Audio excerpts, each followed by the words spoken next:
Friend, मैं Rakesh Roshan learn tech to tech channel से। यार आज जो मैं वीडियो लाया हूँ उसमें मैं आपको बताने वाला हूँ कि वेबसाइट डेवलपमेंट का सही प्रोसेस क्या है, और ख़ास करके ये वीडियो मैं स्टूडेंट्स के लिए बना रहा हूँ। अब यहाँ पर क्या होता है कि स्टूडेंट्स को मैंने देखा है कि वो क्या करते हैं कि अगर उन्हें कोई वेबसाइट बनाना है तो डायरेक्ट कोडिंग करना स्टार्ट कर देते हैं। मतलब डायरेक्ट कोड लिखना चालू कर देते हैं, चाहे HTML में हो, CSS में हो या फिर जावास्क्रिप्ट में हो। पर ये सही तरीका नहीं है, तो आज मैं आपको सही तरीका बताने वाला हूँ। तो चलिए वीडियो को स्टार्ट करने से पहले जस्ट मैं आपसे रिक्वेस्ट करता हूँ कि अगर अभी तक आपने मेरे चैनल को सब्सक्राइब नहीं कर रखा है तो सब्सक्राइब कर लें, और बगल में जो बेल है उसे जरूर क्लिक करें, जिससे मेरे जितने भी नए वीडियो हैं उनके नोटिफिकेशन आपको मिलता रहे। तो चलिए स्टार्ट करते हैं। तो चलिए सबसे पहले हम देखते हैं कि वेबसाइट डेवलपमेंट का प्रोसेस क्या क्या है। तो यहाँ पर सबसे पहले आता है प्लानिंग एंड रिसर्च, उसके बाद आता है डिज़ाइन, उसके बाद आता है content creation, development, testing, deployment, उसके बाद मेंटेनेंस एंड अपडेट, और सबसे इंपॉर्टेंट पार्ट है SEO एंड एनालिटिक्स। तो चलिए इन सब प्रोसेस को हम लोग एक एक करके डिटेल में समझेंगे। तो सबसे पहला है प्लानिंग एंड रिसर्च। क्या होता है कि अगर हमें कोई वेबसाइट डेवलप करना है तो जनरली हम डायरेक्ट जो है वेबसाइट डेवलपमेंट स्टार्ट कर देते हैं। नहीं, हमें वेबसाइट डेवलपमेंट के लिए एक प्रॉपर प्लानिंग और एक रिसर्च की ज़रूरत है। जैसे आपको रिक्वायरमेंट एनालिसिस करना चाहिए, मतलब आपको समझना होगा कि आपके वेबसाइट का गोल क्या है, आपके टारगेट ऑडियंस कौन कौन है, और कौन कौन से फीचर्स आप अपने वेबसाइट में डालना चाहते हैं। ठीक है, ये बहुत ज़रूरी है। जैसे आप देखते होंगे कि अगर आप सोशल मीडिया की बात करें तो फेसबुक में डिफरेंट टाइप के ऑडियंस हैं, लिंक्डइन में डिफरेंट टाइप के ऑडियंस हैं, इंस्टाग्राम में डिफरेंट टाइप के ऑडियंस हैं। तो आपको समझना होगा कि आपके वेबसाइट का टारगेट ऑडियंस कौन है, और उसी के हिसाब से आपको रिक्वायरमेंट बनाना पड़ेगा। उसके बाद आता है कंपटीटर एनालिसिस। सपोज दैट आप एक ऐसा वेबसाइट बना रहे हैं कि उस तरह के वेबसाइट पहले से ही अवेलेबल है, तो आपको समझना पड़ेगा कि कौन सा फीचर्स आपको डालना है ताकि आपका वेबसाइट डिफरेंट होगा उन लोगों से। उसके बाद है प्रोजेक्ट स्कोप। आपके प्रोजेक्ट का क्या स्कोप है, ठीक है, आपके बजट क्या क्या है, ठीक है, टाइमलाइन क्या क्या है, तो ये आपको समझना पड़ेगा। तो इसे हम लोग बोलते हैं प्लानिंग एंड रिसर्च। ये सबसे पहला प्रोसेस है। उसके बाद आता है डिज़ाइनिंग। वेबसाइट जो है एक तरह का प्रेजेंटेशन है, मतलब वेबसाइट के थ्रू आप अपने आप को प्रेजेंट करते हैं, अपने बिजनेस को प्रेजेंट करते हैं।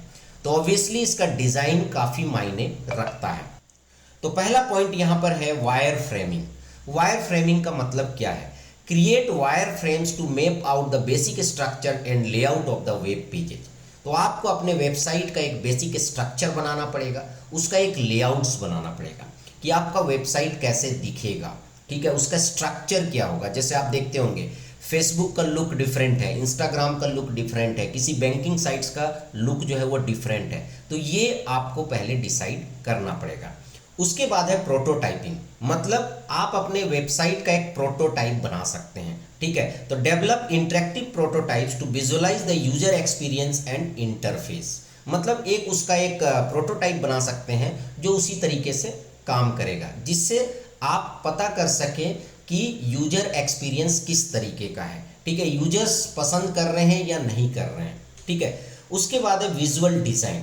अब विजुअल डिज़ाइन में बहुत सारी चीज़ें आ जाते हैं, जैसे कलर का scheme, typography, images and graphics.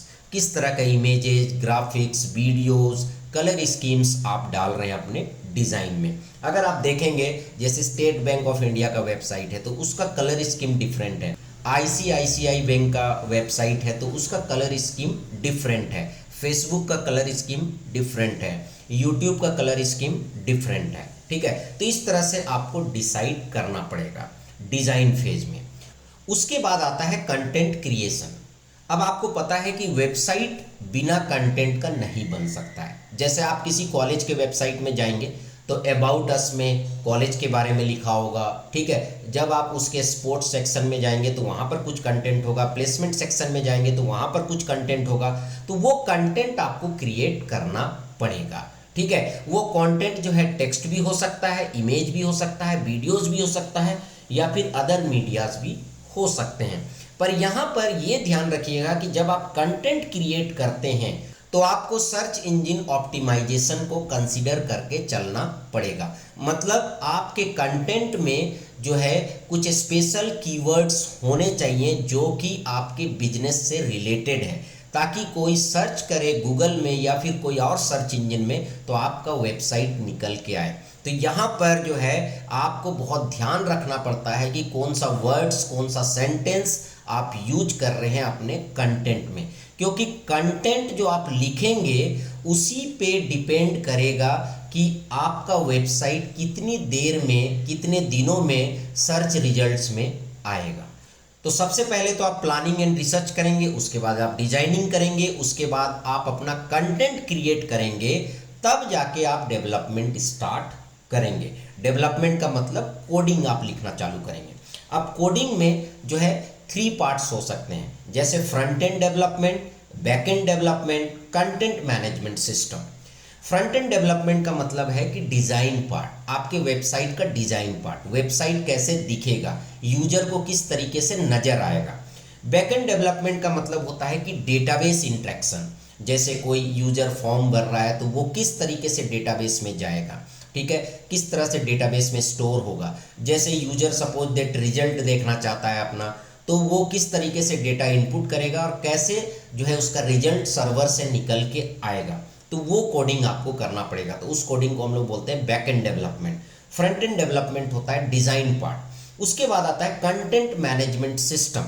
जैसे अगर आप यूट्यूब में देखेंगे तो जनरली अगर आप नॉर्मल यूजर हैं तो आप सर्च करते हैं, कोई भी यूट्यूब वीडियो सामने आ जाता है, आप यूट्यूब वीडियो देख के चले जाते हैं। बट एज ए यूट्यूबर जैसे हम लोग हैं तो हमें एक कंटेंट मैनेजमेंट सिस्टम दिया गया है, और उस कंटेंट मैनेजमेंट सिस्टम का नाम है यूट्यूब स्टूडियो, जहां पर हम अपने वीडियो को अपलोड करते हैं, मैनेज करते हैं, मॉडिफाई करते हैं, डिलीट करते हैं, डिस्क्रिप्शन लिखते हैं, टाइटल लिखते हैं।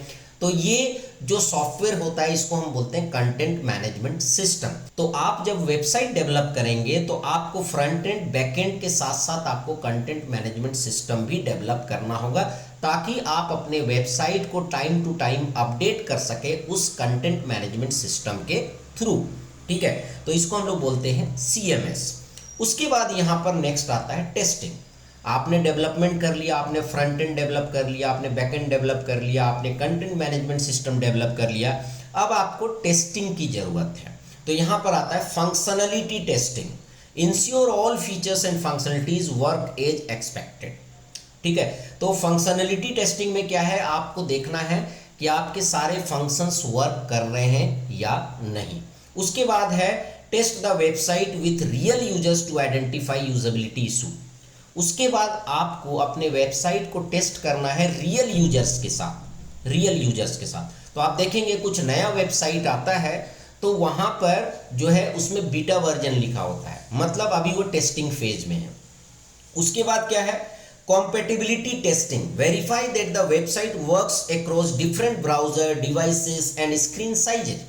सपोज दैट आप वेबसाइट बना रहे हैं तो आपको ये भी टेस्ट करना होगा कि वो सभी ब्राउज़र में प्रॉपरली चल रहा है या नहीं, डिवाइसेस में चल रहा है या नहीं। हो सकता है कि आपका वेबसाइट जो है डेस्कटॉप और लैपटॉप पे बहुत अच्छा वर्क कर रहा है, पर अगर कोई उसे अपने मोबाइल पे ओपन कर रहा है तो सारा डिज़ाइन इधर उधर हो जा रहा है, तो ये आपको चेक करना पड़ेगा, ठीक है। उसके बाद डिफरेंट स्क्रीन साइजेस में आपका डिज़ाइन जो है किस तरीके से आ रहा है, आपका वेबसाइट कैसे डिस्प्ले हो रहा है, क्योंकि आजकल क्या है कि बहुत सारे स्क्रीन साइजेज हैं, ठीक है। जैसे कोई हो सकता है वेबसाइट अपने टीवी पे ओपन कर रहा है ना, कोई अपने मोबाइल पे ओपन कर रहा है, कोई लैपटॉप पे ओपन कर रहा है, कोई बहुत बड़े डेस्कटॉप पे ओपन कर रहा है। तो आपका वेबसाइट सभी जगह प्रॉपरली दिख रहा है या नहीं। यहाँ पर CSS जो है बहुत इंपॉर्टेंट रोल प्ले करता है।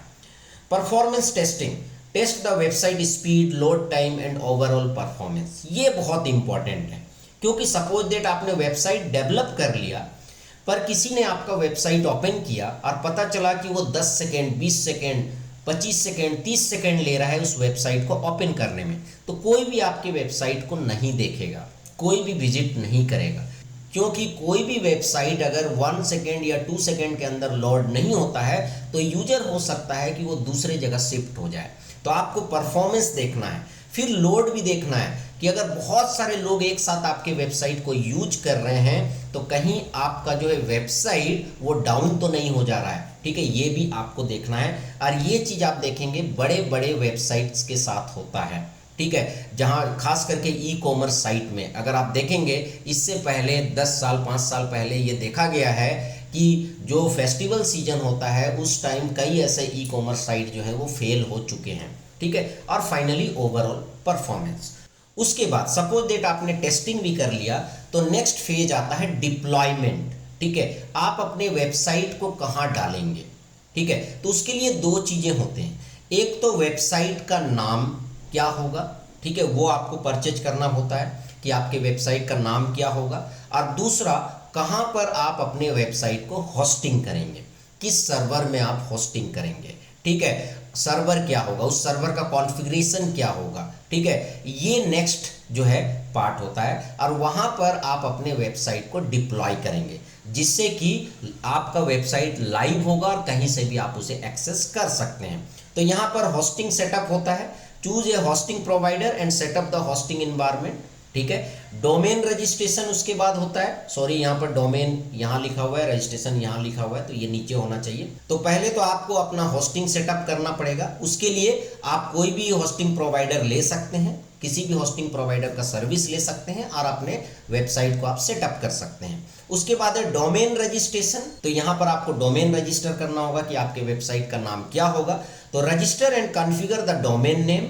Deployment means deploy the website to the live server and conduct final check. तो यहाँ पर तीन चीजें हैं, hosting setup, domain registration and finally deployment. ठीक है, तो यहाँ पर आपको कुछ पैसे खर्च करने पड़ेंगे। अब होस्टिंग के समय आप डेडिकेटेड सर्वर भी ले सकते हैं और शेयर्ड सर्वर भी ले सकते हैं। यहाँ पर मैं थोड़ा एक्सप्लेन कर दूंगा। शेयर्ड सर्वर का मतलब ये है कि एक सिस्टम में बहुत सारे लोगों का सर्वर होगा। ठीक है, थोड़ा सा आपको कॉस्ट कम पड़ता है, पर डेडिकेटेड सर्वर में थोड़ा कॉस्ट आपको ज़्यादा पड़ता है। ठीक है, तो ये आपका डिप्लॉयमेंट है। तो नेक्स्ट प्रोसेस क्या हो गया, डिप्लॉयमेंट। उसके बाद डिप्लॉयमेंट के बाद मेंटेनेंस एंड अपडेट्स आता है। वेबसाइट एक ऐसा चीज होता है जिसको आपको रेगुलर अपडेट करना पड़ता है। ठीक है, रेगुलरली आपको मेंटेन करना पड़ता है। जैसे अभी आपने वेबसाइट बनाया है कि डेली मेरे वेबसाइट में 1 लाख यूजर आ सकते हैं, और सपोज दैट आपका वेबसाइट काफ़ी पॉपुलर हो गया और एक दिन में 1 करोड़ यूजर्स आ रहे हैं, तो आपको जो है अपने वेबसाइट को मेंटेन करना पड़ेगा, अपने सर्वर को अपडेट करना पड़ेगा। तो ये सारी चीज़ें आपको वेबसाइट को डिप्लॉय करने के बाद करना पड़ सकता है। तो मॉनिटरिंग, आपको वेबसाइट को जो है रेगुलरली मॉनिटर करना पड़ेगा, अपडेट्स करने पड़ेंगे, इन्हांसमेंट्स करने पड़ सकते हैं। ठीक है, तो ये जो है आपका मेंटेनेंस एंड अपडेट फेज है। और फाइनली जो है SEO and analytics. Suppose that आपने वेबसाइट डेवलप कर लिया, सारा सेटअप कर दिया, आपका वेबसाइट लाइव भी हो गया, पर हो सकता है जब कोई गूगल में सर्च करेगा तो हो सकता है आपका वेबसाइट नहीं आ रहा हो। ठीक है, जैसे आप देखते हैं कि अगर हम कुछ भी प्रोडक्ट सर्च करते हैं तो अमेजन आ जाता है, फ्लिपकार्ट आ जाता है। जैसे सपोज दैट मुझे पाइथन प्रोग्रामिंग पे कोई कोर्स करना है तो हम लिखते हैं गूगल सर्च में पाइथन प्रोग्रामिंग कोर्स, तो आप देखेंगे कोर्सेरा आ जाता है, उडमी आ जाता है, यूट्यूब के भी आ जाते हैं। तो इसका मतलब क्या है, इनका एसईओ किया हुआ है। ठीक है, तो जो आप वर्ड सर्च कर रहे हो वो कहीं ना कहीं इनसे मैच कर रहा है। ठीक है, तो वो काम आपको अपने वेबसाइट के लिए भी करना पड़ेगा। तो उसको बोलते हैं SEO optimisation. Optimise the website for search engines to improve visibility and ranking. तो आपको अपने वेबसाइट को ऑप्टिमाइज करना होगा ताकि सर्च इंजिन में आपका जो वेबसाइट है वो विजिबल हो। ठीक है, सपोज दैट किसी ने सर्च किया और आपका वेबसाइट आ ही नहीं रहा है तो लोग कैसे जानेंगे, है ना। जैसे आप देखेंगे गूगल सर्च में आप लिखेंगे मेरे यूट्यूब चैनल का नाम लर्न टेक टू टेक, तो आप देखेंगे मेरा सारा कंटेंट आ जाएगा। ठीक है, तो कहीं ना कहीं हमने थोड़ा बहुत एसईओ कर रखा है। एसईओ मीन्स एसईओ के लिए आपको ऐसा नहीं कि कुछ पैसा पे करना है, आप खुद से भी कर सकते हैं। ठीक है, analytics setup, implement analytics tool to track and analyze website traffic and user behavior।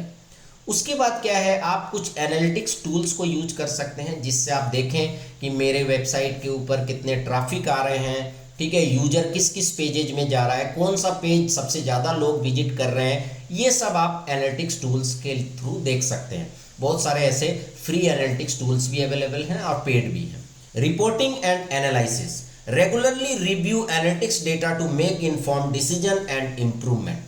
आपको रेगुलरली जो है अपने वेबसाइट का एनालिसिस करना होगा, उसका रिपोर्ट्स निकालना होगा। जैसे आप आजकल देखते हैं इंस्टाग्राम में या फेसबुक में हमें एक डैशबोर्ड मिलता है, ठीक है, वहाँ पर हमें दिखता है कि हमारा पोस्ट पे जो विजिबिलिटी आया है वो कितना इम्प्रूव हुआ है, कितना डिक्रीज हुआ है, ठीक है, वो सारा वो रिपोर्ट्स देते हैं, जिससे आप देख सकते हैं कि हमारा जो चैनल है या हमारा जो फेसबुक पेज है या हमारा जो इंस्टाग्राम अकाउंट है उसमें जो हमारे पोस्ट हैं उनका विजिबिलिटी बढ़ रहा है या घट रहा है, कितने नए यूजर्स आ रहे हैं, कितने नए फॉलोअर्स आ रहे हैं, ओके, कितने फॉलोअर्स उसको व्यू कर रहे हैं, कितने नॉन फॉलोअर्स उसको व्यू कर रहे हैं। ये सारा चीज़ रिपोर्ट से आपको पता चलता है, उसके थ्रू आप अपने आप में इम्प्रूवमेंट करते हैं। तो दोस्तों ये जो है कुछ प्रोसेस था वेबसाइट डेवलपमेंट का। अगर आप इसको लेके चलते हैं तो डेफिनेटली है कि आप अपने वेबसाइट को एक अच्छे लेवल तक पहुंचा सकते हैं। और मैं आपको बता दूं कि जो बड़ी बड़ी कंपनी है जो वेबसाइट डेवलप करती है वो इन्हीं प्रोसेस को यूज करती है। तो चलिए फ्रेंड, आई होप कि आपको वीडियो पसंद आया होगा। अच्छा लगा तो लाइक करें, शेयर करें, कमेंट करें, और अगर अभी तक आपने मेरे चैनल को सब्सक्राइब नहीं कर रखा तो सब्सक्राइब कर लें और बगल में जो बेल है उसे जरूर क्लिक करें, जिससे मेरे जितने भी नए वीडियोज़ हैं उनका नोटिफिकेशन आपको मिलता रहे। Thank you and good bye.